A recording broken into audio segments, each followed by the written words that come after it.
The Italian Wine Podcast is the community-driven platform for Italian wine geeks around the world. Support the show by donating at ItalianWinepodcast.com. Donate €5 or more and we'll send you a copy of our latest book, My Italian Grape Geek Journal, absolutely free. To get your free copy of My Italian Grape Geek Journal, click Support Us at ItalianWinepodcast.com or wherever you get your pods.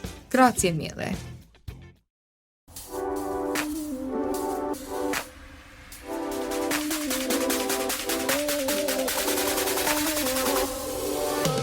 Welcome to another episode of On the Road Edition, hosted by Stevie Kim.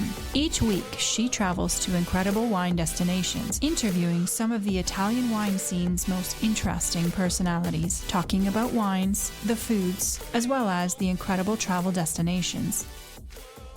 Okay, let's move on to our in-house den mother. We'd like to call her. She seems like she's the mom of everybody besides her 6 children. Cynthia. Ciao, Cynthia. Ciao, Stevie. I love being the den mother. Yeah, exactly. She takes care of, everyone goes to her. She does like psychotherapy with everybody. So, Cynthia, tell us about your top, I suppose, episodes, interviewees. Well, like Marc, I had a really great year. So many people were open to coming on the show and sharing things. And so because my topic is DEI, I can kind of approach it from all different ways. So one of the ones that I really loved was with Kimberly Betts, and she is the director of global diversity at Deloitte Consulting. So yeah, that was also a tough, right? You worked on it for a few months to get her on the show. Yeah, to get her. And she was fantastic. She has been in DEI, for over 25 years before it was even really a thing. So it was great to hear her take on, sort of making space for grace and finding a lens of equity. And she had a lot to say about creating nonprofit organizations and networks for executive women. So she's worked with wine companies, but her perspective really grounded the conversation and really sort of gave gravitas to how important DEI is in business. So that was a really fun one. I suppose your segments are the broadest out of all the podcast series that we have. Yeah, I can go off the wall. Another fun one I did was with a woman called Beth Brickenden. Yeah. In the UK, and her company is called Drag and Wine. So she does wine nights with drag queens. Yeah, that was a fun one. It was super cool. She's very well educated. She knows a lot about wine. She's a diploma student at the moment, but she wanted to make wine accessible and fun. So her events have really taken off, and she had a lot to say about making them inclusive, keeping rigid language out of it, but still giving people a chance to taste good wines and learn stuff in a fun atmosphere. So that was great. Cynthia often will do also other types of episodes because she's in-house, but we are going to try for 2024. We've spoken about this, right? We want to really, really double down on your specific philosophy and the interviewees, possible guests, to focus on diversity, inclusion only. I'm really happy about this for 2024 because because I'm in-house and I'm the den mother and I like people and I can pretty much talk to anyone who'll stand still long enough to listen to me. I do sort of fill in the gaps when we need to do some interviews for producers or at our events, like Lyka was saying, slow wine and wine to wine. And I love that. But the point of Voices for me, what really brought me to it, when I asked you, could I take over from Rebecca when she was leaving, is the DEI aspect. So getting to talk to, people doing interesting things. Another fun one this year was with a guy called Keenan O'Hearn in the US.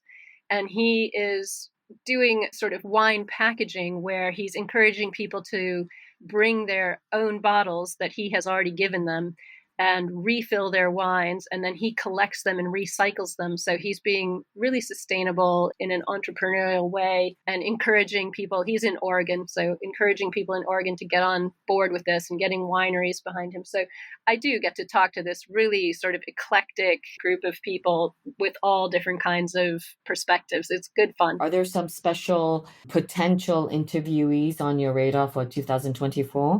Well, I've got 2 very interesting ones coming up in January to start the year off. One is with Tahira Habibi, who's founded the Hue Society. She's been interviewed, I think, a couple of times already, right? Yeah, but she's not going to talk about Hue Society this time. She's talking about starting Hue Society in Italy, which is pretty cool. Mm. Yeah, I remember she had contacted me about that. Exactly. And another one with Martha Cisneros, the wine diva who started Latina's Wine Club in the States. But you were asking people who's their sort of Christmas wish list guest, and I have such a Christmas wish list. So I don't think this will ever happen, but I'm putting it out there in the universe. I would really love to talk to Nicki Minaj because, well, it's not just because I'd love to talk to Does she Nicki, but make wine? she does, and she makes pink satin rosé. So everybody knows that I am writing a book on Italian rosé, and she makes it with Barbera grapes in the north of Italy. Wow. So she is my wish list. If Santa is listening, I want an interview with Nicki Minaj for I Christmas. think you need to DM her on her Insta. How do you get your guests? Like, where do you? I know sometimes we send it your way, but how else do you procure your guests? All of my Voices guests, you have taught me your stalking skills, Stevie. I have become the worst stalker. I stalk through articles, Wine Enthusiast 40 under 40 and top 40 wine tastemakers. I stalk through all kinds of things to find people who have something interesting to say for all different reasons. So that takes up a lot of time just finding interesting people, but it's so worth it because I have come across people that I never would have come across if I hadn't gone really looking, for that needle in the haystack. Yeah, and we would never have the opportunity to hear their voices. Exactly. So it's a lot of fun. The research for me is fascinating. And then when I actually manage to corral these people onto my show, I do generally tend to have a very good time just listening to their stories. Their stories are fascinating. Yeah, okay. So I suppose now I am going to go to the next generation, the Three Musketeers. I see Mckenna has joined. Hey, Mckenna. Hi, Stevie. Hi. You got lost in New Jersey? What happened there? Yeah, I was actually selling Italian wine to someone and I got caught up, so I'm sorry about that. No, it's okay. What were you selling? Allegrini and Tornatore. Okay, well, two of my favorite companies. North and South. Yeah, Yes. excellent. Listen, so let's bring on Victoria, Julia, and McKenna together. Hello. Here we are. Hello. Victoria, of course, she's the original. She's the OG What's in up? this case. She is. We follow in her footsteps. So, Victoria, when we started, I mean, we had this crazy idea. The format was different, right? And then you did that. You started, when did you start? I can't remember, like January or something. Yeah, we kicked off in January. And then you did bunch of interviews at Vinitaly, Yes. which wasn't really the next generation necessarily. No. I mean, well, there were a good chunk that were. Yeah. And then we kind of regrouped our Mhm. thoughts together because before you were reading a great variety, because my crazy idea was to kind of, spread the gospel about the geeky stuff, through a younger voice such as yourself with a little bit of humor that was always great, but also then go into the interview, right? And now the format has changed. Do you want to tell us what the format is? Well, now, I mean, for my piece, my third, I tend to focus on both food and wine now, so I get to kind of hone in on an area where my interview is from, or a restaurant of that, and kind of just dive into the nitty gritty details on what they're eating and drinking, which has been kind of fun because I interview people from both the wine space and the food space and the coffee space, all the spaces, and been able to find out some really fun facts and also find a lot of synergy between beverage and food and within different beverages.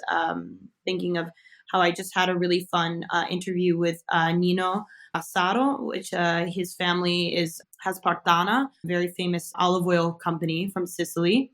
And we got into like the concept of olive oil tasting and he's very into wine and very young also. I thought he was only like 20. I thought he was 29 and he's only 24. And I think it's because he skipped grades in school. But anyways, that's not the point. So yeah, no, it's been great. So, I mean, I love the fact that you're going into more the food area, right? Because we need to engage the younger generation, the next generation. And maybe also, I don't know, maybe Mark can chime in on this. We are so desperate to, have the next generation become more interested in wine, right? Because, I mean, I believe, or at least the data says all the time that the younger generation, they're not drinking wine. Can I just chip in on as far as Victoria's show? Yes. I'm a big, big fan, and I just love the way Victoria, you have such outrageous enthusiasm to eat absolutely anything, Yeah, and the joy yeah, that you that's have what. when you eat something absolutely wonderful. You convey that joy, and I think it's really wonderful. I understand what Stevie's saying about the need to engage younger people with wine, but I think that the way that the show is going with all of you is a really good way to, because you're making it exciting, Italian wine exciting, the world of food exciting, and just being alive and enjoying things. And I think that sense of joy comes through, and it's really, really important. Yeah, because the next generation is a big question mark for the wine industry. I'm actually really worried, that the next generation will not be drinking. Definitely not much as us. But I'll give you an anecdote. I wrote an article on Corriere della Sera about this. I always attend Wine Spectator event, their big tasting, and there are 1,000 people participating in this, and it's $3,000 per head for 2 days. So clearly it's quite, expensive.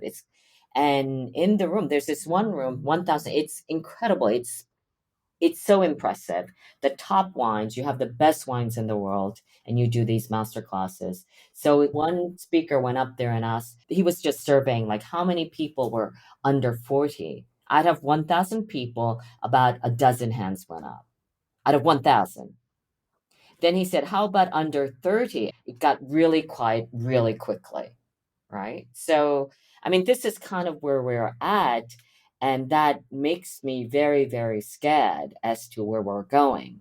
Of course, this is a different, type of wine, the different scale in terms of positioning, etc. But I am not that, I think these three musketeers, Victoria's been doing the longest. They're the Nostradamus of their generation. But I'm hoping to have a little bit more insight into if there is any way that we can try to engage a conversation or have the younger generation become more interested. So let me see. Let's go to Mckenna. Have you done some interviews already? Yes, and I do have to say I learned quite a bit after doing the interview marathon. Podcast marathon at Wine to Wine was really illuminating because I did 7 interviews in a row of people who were under 32, who were either running wineries, owning wineries, or specifically intricately related to the marketing of wineries that were both young and old. And the moral of the story that I gathered was a very cool returning to tradition is the way to move forward. That was kind of the thesis of what we learned. So, for example, with Simone Foti and the way that they're using the palmento on, this is a famous producer, I Vigneti, on the northeast side of Sicily, and how he and his younger brothers were mostly engaged in preserving and using the tradition of their winemaking practices to move forward. That's what was actually attracting and interesting him and his peers into wine. Similarly, with Juliana Fiorin, she's a Brazilian influencer, and I had a great conversation with her yesterday, and our conversation routed to the same thesis of tradition and embracing it is actually cool to do for the youth, and it makes wine relevant again. So this is just a fascinating trend that I've had in my many interviews of late, and I'm really excited to see where they continue to go as I keep interviewing under 30s. So, I mean, I have no clue where we're going, to be quite honest. It's very experimental.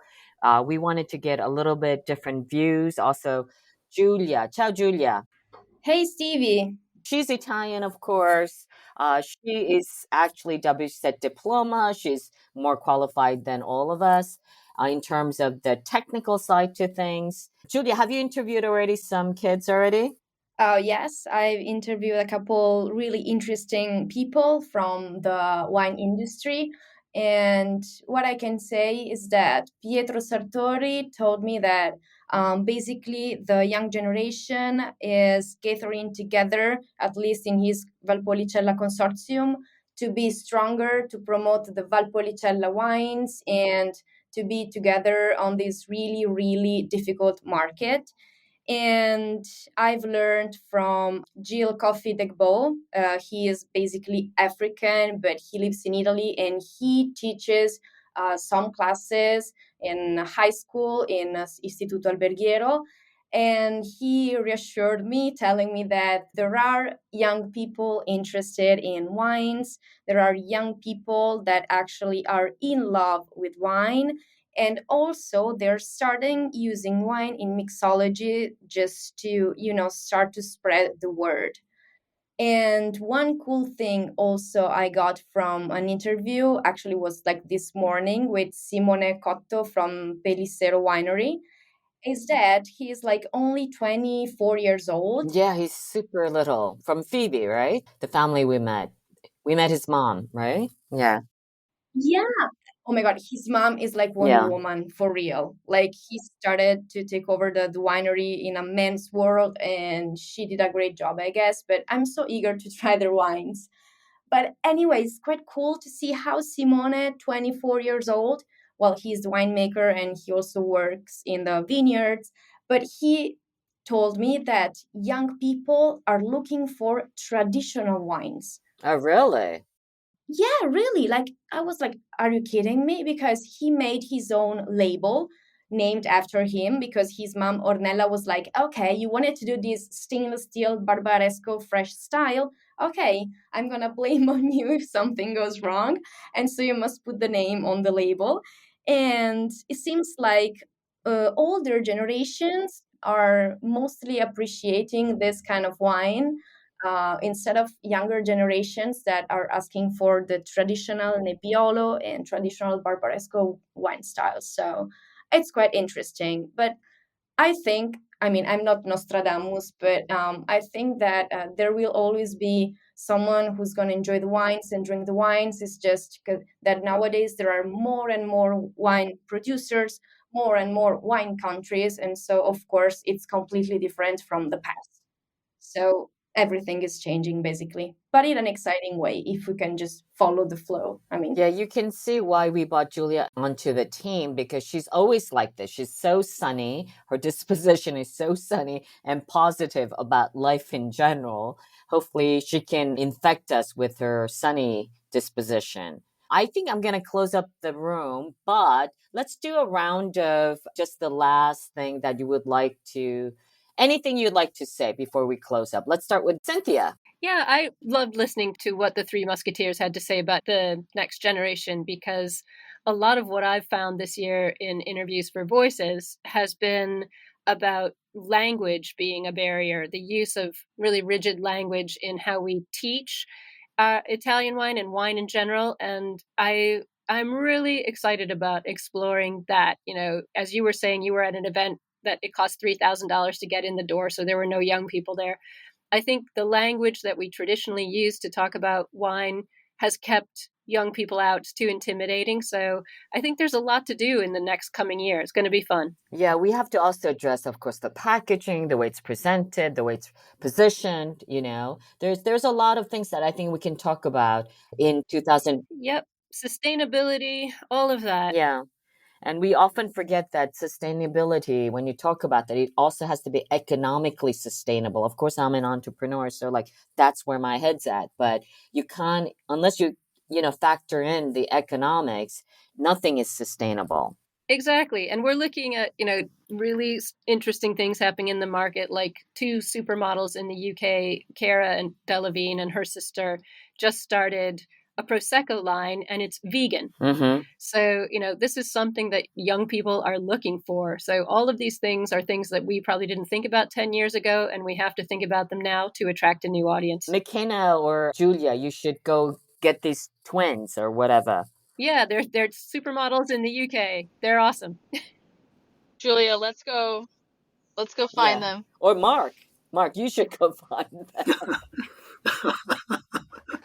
What about you, Marc? Well, I think that what's really interesting, as you know, Steve, I've been around a very long time. So I've seen how Italian wine has evolved over the course of the last 4 decades, how this renaissance of Italian wine, on one hand, Italy is a country of great antiquity of wines that have been made for 2,000 years, but how recent this renaissance of quality Italian wines, the story of Italian wine, we're really going back 30, 40 years to see how Italian wine really reinvented itself. And some of those, the people behind that story, I've interviewed over the last year, Sandro Boscaini and Piero Mastro Berardino, and of course the Aragrinis in that story, and the Antinoris, and so many great personalities who have, within a generation, have really put Italian wine on the world wine map. And so I'm very hopeful now about this next generation. And I'll be really interested to follow the Three Musketeers as they find stories, because there's so many families now. We're that younger generation. People in the 20s now are taking over these wineries, some of which are world famous and some of which are not yet well known at all. But young people who are excited to be entering this world of Italian wine, the world that they were born into or have come into. And so I think that although, yes, finding young Italian wine drinkers is a challenge, finding young wine drinkers everywhere, here in the UK too, I think it's still an exciting time. Yeah, we should kind of do like an annual, I don't know, retreat or something with the podcasters, all the mods. Yes. That would be fun. Yeah. That would be wonderful. That would be fantastic. Let's go somewhere great. Let me work on that. Lyka, you have to put me, on my radar so we can do something. Because I really, really appreciate every one of you, because this is definitely a labor of love. I keep on saying it. I mean, we have a team that works tirelessly, but it's also because of your unwavering support. And I just probably don't say it enough, or I don't say it at all, but I really want to take this opportunity to say thank you. Thank you to everybody. Is Juliana back? I'm back. Yes, I'm here. Okay, what about you, Juliana, before we close? You went and you came back. You can't get enough of us. No, I missed you guys. One thing I'm thinking about top of mind for the next year, I mean, I think change is a big word. We're seeing a lot of changes in the industry. We've been talking about them, but it feels like some things are finally starting to change, right? Change takes a while. We're seeing this next generation, as we talked about with the Three Musketeers, come into their own and their ownership and leadership positions. I think we're seeing the demographics in the US change substantially too, and just in terms of the population, age-wise, demographic-wise. So we're seeing a change, and as a result, we have to change how we're selling and marketing wine too.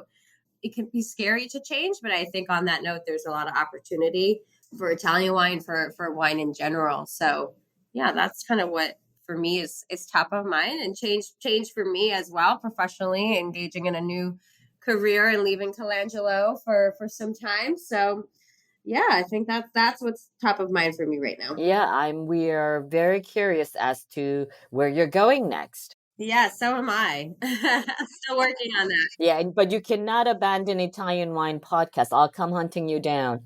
I won't. Okay, all right. And what about Mckenna and Giulia? Mckenna, you go first. I wanted to say how excited and hopeful I am about storytelling.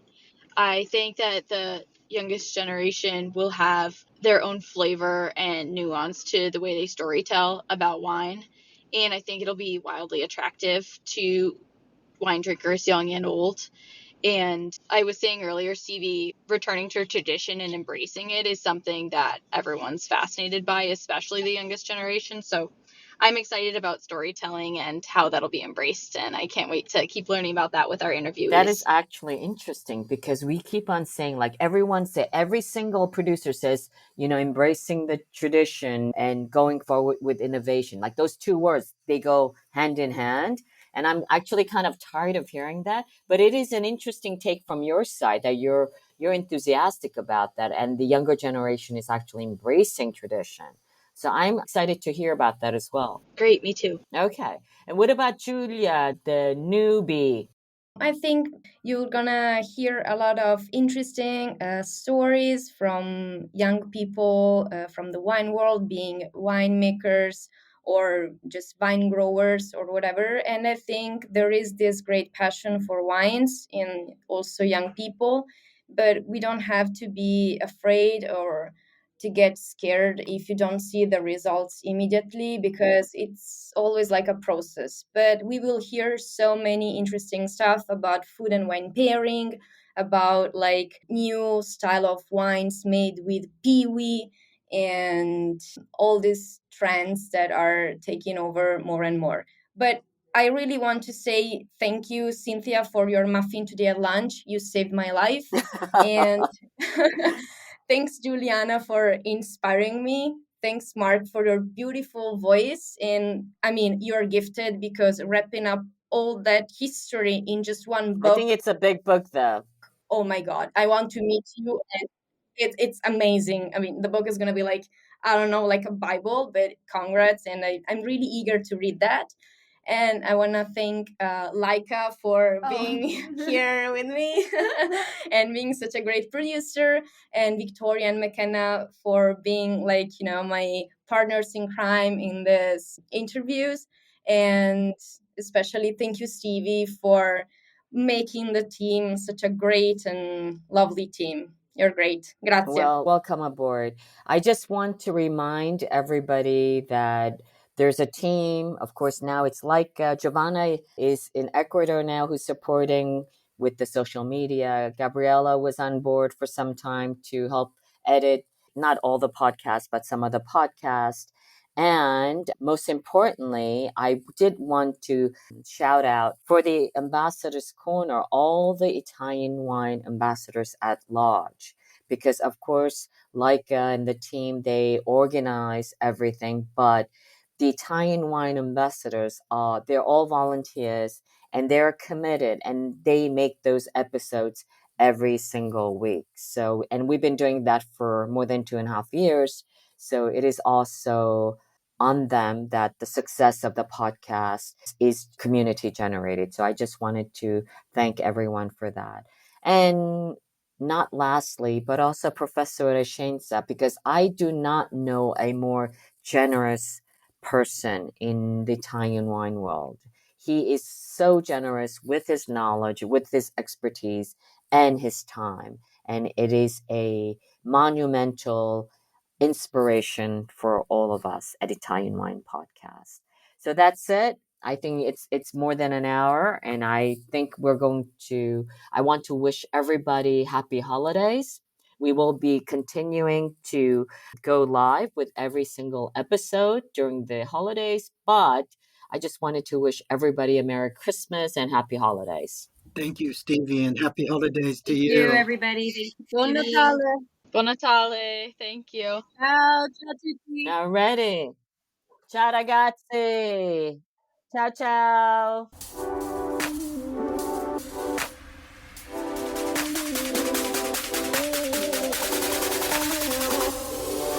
Thank you for joining us on another installment of On the Road Edition, hosted by Stevie Kim. Join her again next week for more interesting content in the Italian wine scene. You can also find us at ItalianWinePodcast.com or wherever you get your pods. You can also check out our YouTube channel, Mama Jumbo Shrimp, to watch these interviews and the footage captured of each location. Chin chin!